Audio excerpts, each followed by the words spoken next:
Ay, Ayan. na ka na, ma'am. Ay, wala. Single, ready to mingle. Pag may nag-message din sa'yo yung mga... O, pag next na, pwede na tumingin ka. Apo. Ay, taray, may mic. Yes, ma'am, nagpa-call center ako eh. Bongga. Pa-call center ka rin, ma'am. Ay, hindi. Ano ito naman? Real estate. Real estate, ba? Nagbebenta ng lupa? Actually madami, ano yan, on the, parang one of my, ano lang din yan, nasa, marami tayo, basta sales, nasa sales, Matagal ka na dyan. Yeah, 10 years mahigit siguro, Kasi marami ka nang kinamig dyan. Ako. siguro mga lately lang din, kasi nung mga una, siyempre, bagets ka pa eh, so parang naglalaro ka lang, ayun yun. Nag-gets ko talaga sa siguro mga siguro last 3 to 5 years yan. Medyo dun pa lang ako super serious. Serious. Oo, ganon. Bilang isang real estate, anong kadalasan ginagawa nyo or saan lugar kayo nagbebenta? Actually, lahat naman ng areas hawak namin. So, you name it, we have it, ganon. Siyempre, makikipag-usap ka sa mga kliyente niya, kasama ko rin doon, ma'am, na. Ay, of course. Ikaw yung magko-close ng deal, ganon. So, explain mo kung ano yung project, bibigay mo sa kanila yung idea, kung paano sila kikita also dun sa property, kung bakit maganda yung property na yun para sa kanila. So, you have to know kung what type of work they do, saan sila go-work, may pamilya ba sila, kasi you have to fit the project to their needs, diba? Yeah. Sa real estate ba, yung lupa ba yan, or cash, or pwede pang financing?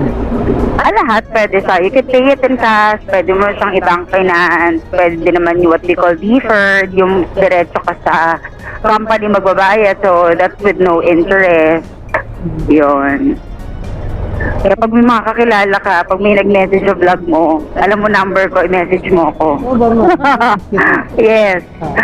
Baka may bumili sa atin, half tayo commission. O, diba? Yan tayo eh.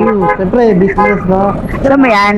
Yung pwede chumika-chika lang kasi wala tayong kita, di ba? Dapat, yes, may referral fee ka doon. Oo. Di ba?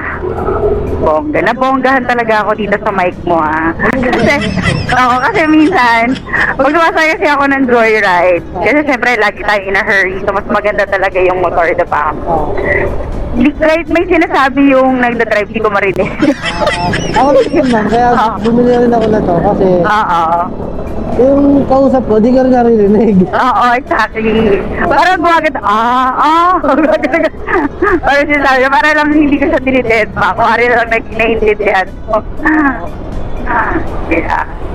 Parang ano, parang tanga lang, no? Parang hindi ka na. Pero tamo ka na to.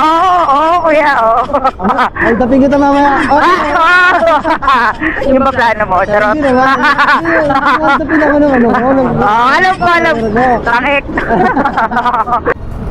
Sa pagiging real estate, nagkano na yung pinaka-income mong natanggap na malaki? Kung di ako mag-gastos, marami na, million Million na? Alam mo kasi minsan ng tao, alam mo malaki yun. Ang ano kasi sa real estate, it doesn't complete you ng isang bagsakan. Diba, parang kung naguhulugan yung kliyente mo, you get it also ng hulugan. Ayun. But so far, syempre, meron na rin naman tayo ng mga napundar-pundar, ganyan. But syempre, kung iipunin mo, dapat mas malaki pa. Okay, kasi syempre, marami tayong pangangailangan day by day. We have a family to help. Ay, na ka na, ma'am. Ay, wala. Single, ready to mingle. Pag may nag-message din sa'yo yung mga... O, pag next na, pwede na tumingin ka. Mingle. Let's see kung papasa sa standards. Ganon. Diba? Ano ba yung posisyon na lalaki? Bigyan nyo na yung topic natin. Siyempre, number one, God fearing. Kailangan, I'm a believer kasi of the Bible, of the Word of God. So, number one yan. Kailangan follower ni Jesus. Yan, ang dami nang lumagpak.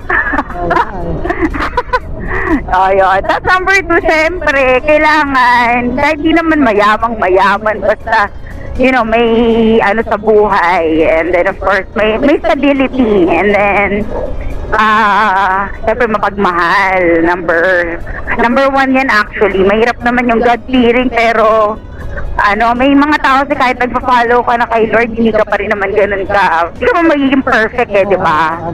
So maganda rin yung may character talaga siyang mabait at mapagmahal. Diba? Kasi ayaw mo naman yung umuwi ka sa bahay, may kaaway ka. Diba? Yung iba ayaw umuwi, diba? Kasi may kaaway sa bahay.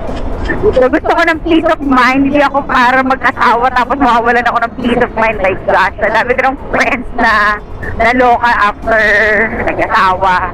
Kasi si Lord talaga ang pupunan sa lahat.